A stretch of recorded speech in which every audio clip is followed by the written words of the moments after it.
চলে আসলাম পাঁচন রান্না নিয়ে। তো সকল সবজি কেটে রাখা হয়েছে।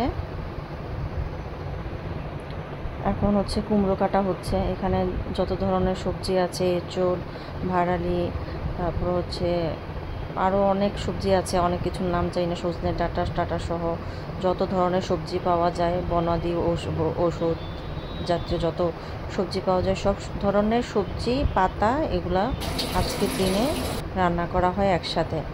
তো এখানে হচ্ছে যে ডাল ভিজিয়ে রাখা হয়েছে, এটা মটর ডাল, আমডাল রান্না করা হবে। এখানে পাট শাক, তেতো, তারপরে এই যে এখানে সব সবজিগুলো একত্র করা হয়েছে। এখানে হচ্ছে এঁচোড় আছে। তো হচ্ছে ভাজিগুলো করা হয়ে গিয়েছে। এখানে আছে করলা ভাজি, মিষ্টি আলু ভাজি, মিষ্টি কুমড়ো ভাজি, তারপর হচ্ছে তেতো শাক ছিল, বেগুন ভাজা, আর হচ্ছে পটল ভাজা।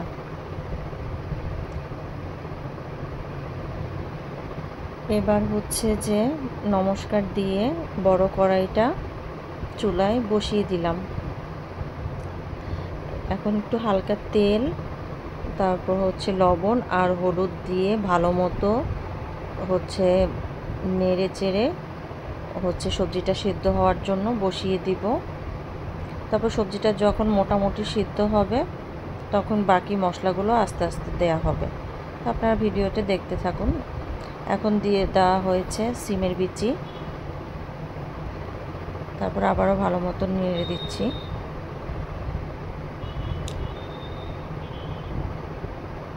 ভালো মতো নেড়ে ঢেকে দিব যাতে সবজিটা একটু সিদ্ধ হয় ভাপে। তো ভাপে সিদ্ধ হয়ে গেলে তার মধ্যে হচ্ছে কাঁচামরিচ হচ্ছে থেতো করে দিয়ে দিব। এর মধ্যে আমাদের মটর ডাল, টক ডাল রান্না করা হয়ে গিয়েছে।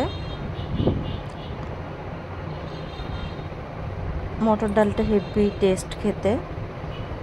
কার কার মটর ডাল পছন্দ অবশ্যই জানাবেন। তারপর আমার শাশুড়ি হচ্ছে গুঁড়ো মশলাটা বেটে নিচ্ছিলেন। এটা হচ্ছে সর্বা শেষে হচ্ছে দেওয়া হবে। আর চাটনি রান্না করা হয়েছিল, চাটনির মধ্যেও একটু গুঁড়ো মশলা ছিটিয়ে দিলাম যাতে সুগন্ধি হয়। তারপর এই যে কাঁচা লঙ্কা যে থেতো করে হয়েছিল সেটা হচ্ছে দিয়ে দেওয়া হলো। তারপর আবারও ভালো মতো নেড়ে চেড়ে দেওয়া হলো। সবজিটা প্রায় সেদ্ধ হয়ে গিয়েছে। এখন এখানে হচ্ছে দিয়ে দেওয়া হয়েছে পাঁচফোড়ন, তেজপাতা। ওইদিকে আবার সবজির মধ্যে একটু গুড় দিয়ে দেওয়া হলো মিষ্টির জন্য। তারপর এখানে দিয়ে দেওয়া হলো পাঁচফোড়ন, তেজপাতা, নারকেল, তারপর আদা বাটা আর হচ্ছে জিরা বাটা। ভালো মতো কষিয়ে ওই সবজিটার মধ্যে দিয়ে দেওয়া হবে। ভালো মতো কষিয়ে নিচ্ছি। তারপর সবজির মধ্যে ঢেলে দিলাম।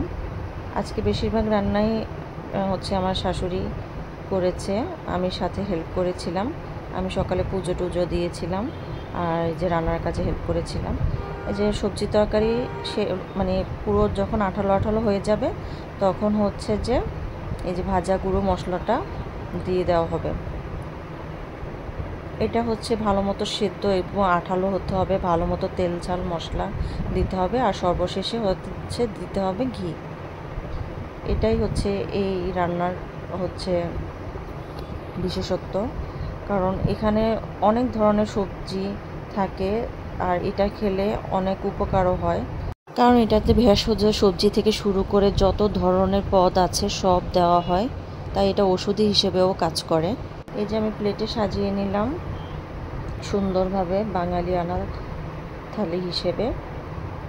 চাটনি, ভাজা, 5 রকমের, তেতো শাক, টক ডাল, তারপর হচ্ছে পাঁচন। তো আপনাদের কার কার বাসায় পাঁচন রান্না হয়েছে অবশ্যই আমাকে কমেন্টে জানাবেন। ধন্যবাদ। আজকের মতো এই পর্যন্তই।